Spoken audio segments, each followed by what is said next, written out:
Саламатсыңар жоокерлер.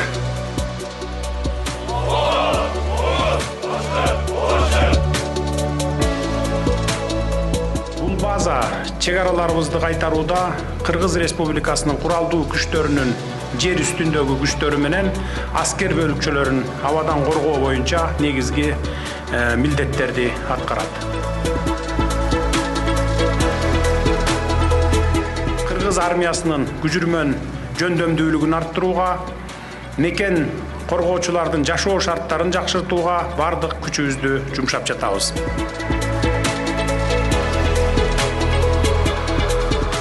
Ар дайым айтып келем, Кыргызстан тынчтыкты сүйгөн өлкө. Биздин куралдуу күчтөрүбүздү күчтөндүрүүгө болгон аракеттерибиз коргонууга гана багытталаарын баса белгилеп кетейин.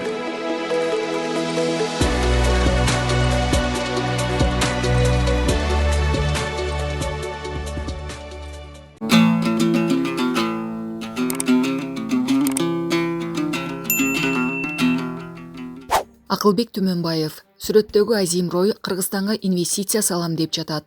Буга чейин президент Садыр Жапаровдун бизнесмен Азимрой менен түшкөн сүрөтү жарыяланып, талкуу жараткан.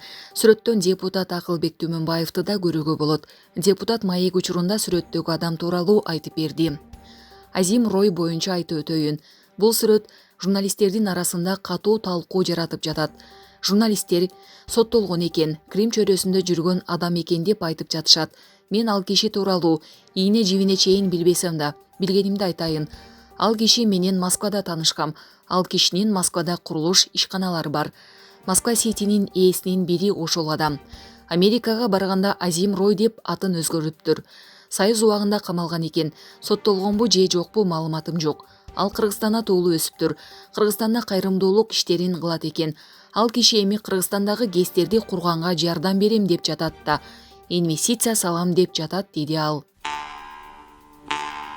Президенттин маалымат катчысы. Бул сүрөт боюнча комментарий бербейбиз.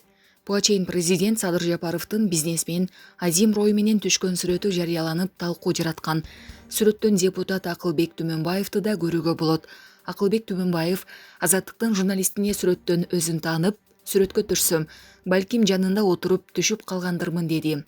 Сереп медиа маалымат агенттиги президенттин маалымат катчысы Эрбол Султанбаев менен байланышканыбызда сүрөт боюнча комментарий бербей турганын айтты.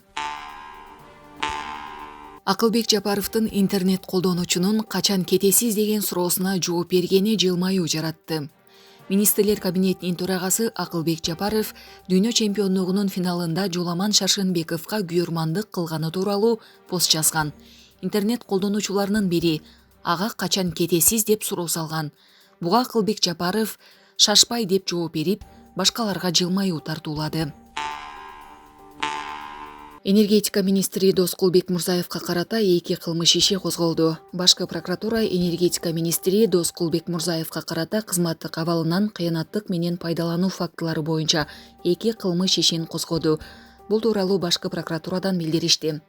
2021-2022 жылдары энергетика министри Доскулбек Мурзаев кызматтык абалынан кыянаттык менен пайдаланып, кызматтын кызыкчылыгына каршы тийиштүү тармакта адис эмес кызматкерлерди мамлекеттик бюджеттин эсебинен Бириккен Араб Эмираттарына, Туркияга, Өзбекстанга жана Орусияга болгон чет өлкөлүк кызматтык иш сапарларына негизсиз жөнөтүп, натыйжада мамлекетке олуттуу материалдык зыян келтирилген. Мындан тышкары министр кызмат абалын кыянаттык менен пайдаланып, Теплый ключ ден соолукту чыңдоо комплексинин объекттерин капиталдык оңдоодо жоопкерчилиги чектелген компанияга жалпысынан 15 миллион сомдон ашык зыян келтирилген. Натыйжада Бекмурзаевдин кылмыштуу аракеттеринен улам мамлекеттин жана жеке жактардын кызыкчылыктары одоно түрдө бузулуп, аларга ири өлчөмдө зыян келтирилген деп айтылат маалыматта. Энергетика министри Доскулбек Мурзаев ага карата 2 кылмыш ишинин козголушу боюнча комментарий бере алган жок. Бул тууралуу Тазабек жазды. Мен капельница алып жатам деп, телефонду коюп койду деп жазды басылма. Москва. Базарбаев менен Колокольцев мигранттар маселесин талкуулады. Кыргызстандын эмгек социалдык камсыздоо жана миграция министри Кудайберген Базарбаев 12 сентябрда Москвада Орусиянын ички иштер министри Владимир Колокольцев менен жолукту. Аталган министрлик тараткан маалыматка ылайык, анда тараптар кыргыз мигранттарын каттоого байланыштуу маселелерди талкуулады. Кыргыз тарап миграциялык жол жоболорго байланыштуу бир катар сунуштарды киргизди. Жолугушуунун жыйынтыгында орус тарап сунуштарды эске алып, маселелерди чечүү үчүн чогуу аракеттенүү макулдашылды деп айтылат маалыматта. Өткөн аптада айрым депутаттар миграция маселелери сын дооматтардан улам Кыргызстандын Орусиядагы элчиси Гүлнара Клара Самат менен министр Базарбаевди кызматтан бошотуу тууралуу президентке кайрылган.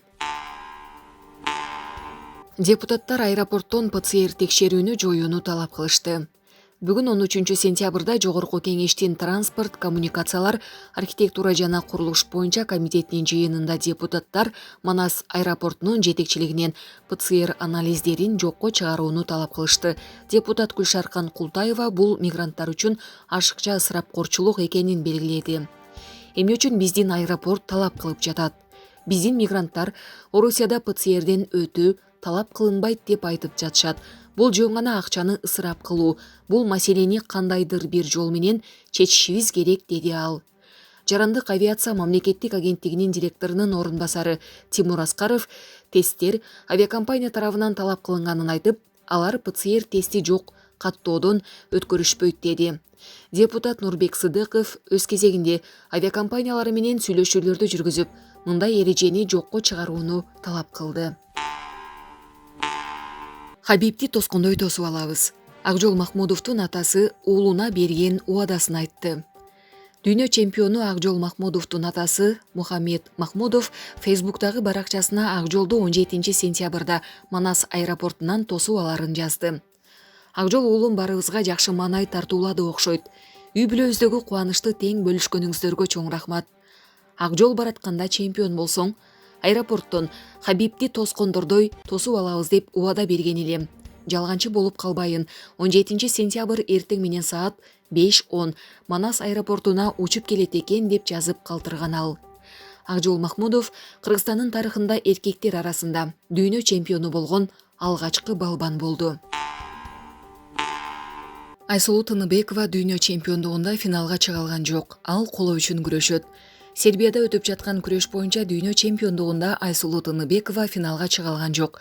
Ал 62 килограммга чейинки салмак категориясында 1-8 финалдык баскычтан баштап күч сынашты. Биринчи кармашта дүйнөнүн учурдагы чемпиону болгариялык спортчуну жеңсе, 1-4 финалда немис балбанды жеңип, 1-2 финалга жолдомо алган. Финалга чыгуу үчүн күрөштө Тыныбекова япониялык Ноноко Азаки менен беттешип, 5-11 эсебинде жеңилип калды. Эми 13 сентябрда кыргызстандык коло үчүн күрөшөт. Мүмкүн төөлүк көрүшпөй калышат. 90 жана 87 жаштагы эжеси менен энисинин коштошуусу. Соц тармактарда улгайган бир туугандардын ыйлап коштошуп жаткан видеосу көпчүлүктү толкундантты. Бир тууган эже менен эне. Эжеси 90 жашта, ал эми эниси 87де. 90 жаштагы эжеси Орусияда, ал эми эниси Казакстанда жашайт. Алар кийинки жолугушканга чейин коштошуп жатышат. Алар мүмкүн төөлүк көрүшпөй калабызбы деп ыйлап жатышат деп айтылат видеодо. 87 жаштагы эниси жыл сайын жайында эжесине учурашуу үчүн Орусияга барып турары белгиленди.